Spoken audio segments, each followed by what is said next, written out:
Good evening, and welcome to your AI Daily Press evening podcast for May 2, 2026. I'm your host, Walter. First, we take a look at the U.S. economy, where the current earnings season has painted a more optimistic picture than many had expected. Despite concerns about oil volatility and its potential impact on consumer spending, major players such as Hilton Worldwide Holdings and Wynn Resorts have seen significant gains. In international news, U.S. President Donald Trump has rejected Iran's latest proposal aimed at ending the ongoing conflict between the two nations.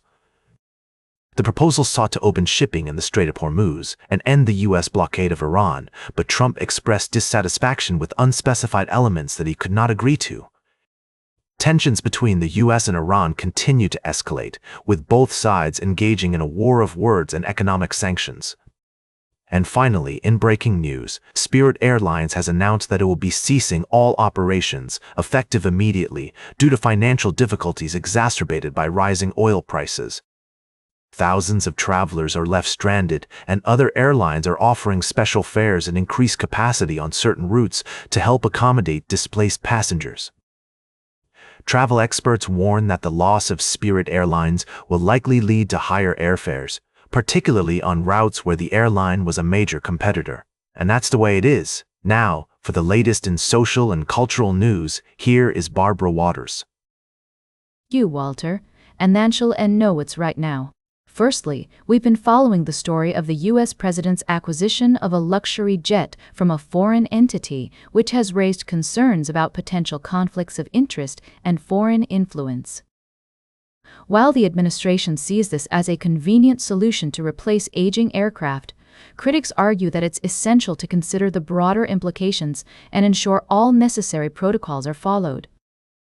In international news, France has taken a notable step forward in addressing historical injustices by collaborating with other nations on reparations for colonialism and slavery. French President Emmanuel Macron has expressed his commitment to working towards reparative justice, but critics argue that tangible actions and significant investments are needed to address systemic inequalities faced by communities of African descent. Lastly, we've been reporting on the surge in anti-Semitic incidents in the UK, including a recent stabbing attack in London's Golders Green neighbourhood.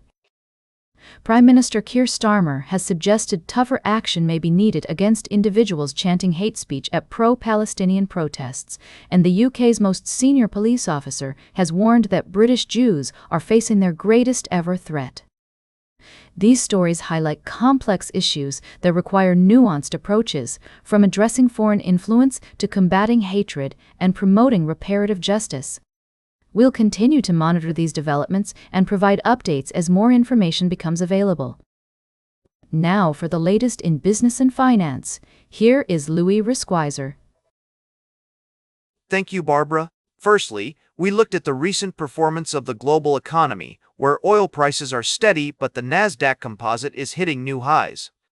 We navigated the complexities of the market and reminded our listeners to stay level-headed and focus on the fundamentals, as past performance is not a guarantee of future success.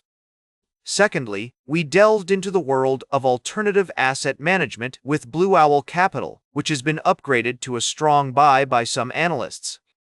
With impressive numbers, including $44 billion raised in the past year and a forward dividend yield of 4.5%, we examined the driving forces behind this bullish sentiment and found that their fundraising resilience, robust Q1 earnings, and involvement in AI infrastructure and real assets fundraising make for a compelling investment case. Lastly, we touched on the story of Jane Street Group, but it seems that article is not available, so let's move on to our final thoughts. As the first always say, don't panic and remember that the market is a complex beast, full of surprises and contradictions. With a level head, a keen eye on the fundamentals, and a healthy dose of skepticism, we can navigate these choppy waters and come out stronger on the other side. As the first like to say, the more things change, the more they stay the same.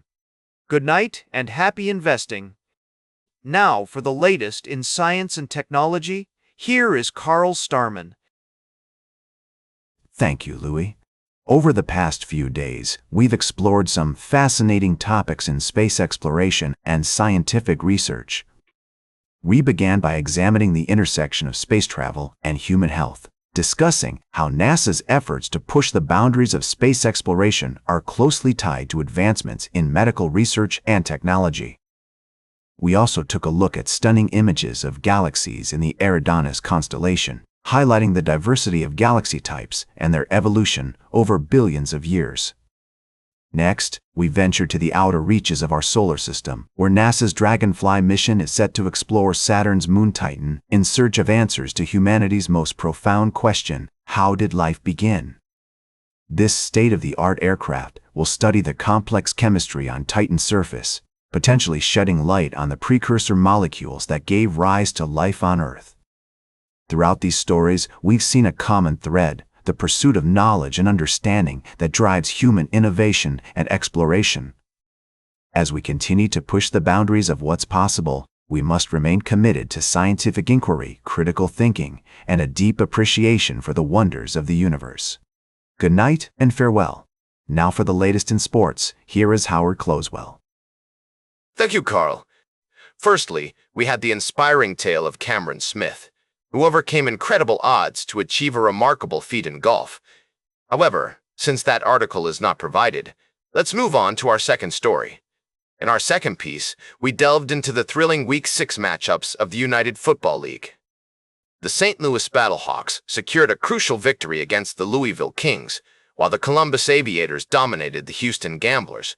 We analyzed the standout performances, including defensive end Kenny Willekes' impressive display, and looked ahead to next week's critical games. Lastly, we dissected the Orlando Magic's jaw-dropping collapse against the Detroit Pistons. The Magic's abysmal second-half performance, marked by a dismal 8 points in the fourth quarter and 23 consecutive misses, has left fans stunned. We examined the factors contributing to this implosion and pondered the team's future prospects. Tune in tomorrow as we continue to bring you the latest updates, analysis, and insights from the world of sports. Stay informed, stay entertained, and keep on cheering for your favorite teams. Now, for the latest in travel and human interest, here is Charles Curl. Thank you, Howard. First, we explored the complex issue of security and community, as we delved into the world of politics and governance, discussing the importance of building bridges between nations and fostering greater understanding. Next, we traveled to Japan, where we experienced the vibrant culture and traditions surrounding Marine Corps Air Station Awakini's Family Day celebration, highlighting the power of community and friendship in international relations. Lastly, we dived into the world of summer fruits, uncovering the secrets behind the perfect watermelon and learning that it's not just about the fruit itself, but about the people and places that bring it to life. These stories remind us of the importance of tradition, community, and human connection in our everyday lives. Tune in next time for more fascinating stories on the AI Daily Press. Now for the latest in fashion and entertainment, here is Joan Streams. Thank you, Charles. First up, we have the highly anticipated sequel to The Devil Wears Prada, which hits theaters tonight. Our report highlights the talented cast, stunning fashion, and timely themes that make this movie a must-see event for fans of the original. Next, we dive into the world of high fashion, where luxury brands are navigating the blurred lines between affordability and exclusivity. We explore how social media and e-commerce are driving sales for both high-end designers and fast fashion retailers, and what this means for consumers like you. Lastly, we shine a spotlight on Broadway's latest sensation, The Lost Boys, a new musical. Our entertainment editor, Christy Puchko, had a chance to experience this masterful adaptation of the 1987 cult classic film, which balances horror and humor with stunning production design and impressive performances. Whether you're a fan of fashion, film, or musical theater, we've got you covered. Tune in tomorrow for more insights and analysis on the latest trends and styles. Now for the latest in nature and environment, here is David Attenacher. Thank you, Joan. Firstly, we reported on the heartwarming tale of a whale that was rescued off the coast of California after being entangled in a fishing net. The successful rescue operation was carried out by a team of dedicated conservationists who worked tirelessly to free the majestic creature. In other news, we took our listeners on a journey to the town of Appam in Ghana, where we explored the fascinating story of the sanseo tree, a centuries-old symbol of the community's heritage and resilience. The tree has stood the test of time, witnessing the town's transformation from a small fishing village to a thriving community. Unfortunately, not all our stories are as uplifting. We also reported on the devastating humanitarian crisis unfolding in Gaza, where the collapse of living conditions has led to rampant infestations of rodents, mosquitoes, and other pests, posing a significant threat to public health. The situation is dire, with over 4.5 million people affected, and we urge the international community to take immediate action to support the people of Gaza. Lastly, we celebrated the remarkable rescue of a group of baby elephants that were trapped in a mud pit in South Africa. The daring rescue operation was carried out by a team of wildlife experts who worked together to safely extract the young animals and reunite them with their herd. And that completes our evening podcast for today. Thank you for listening. Until tomorrow morning, I'm David Atanacha for AI Daily Press, the world's most unbiased news source.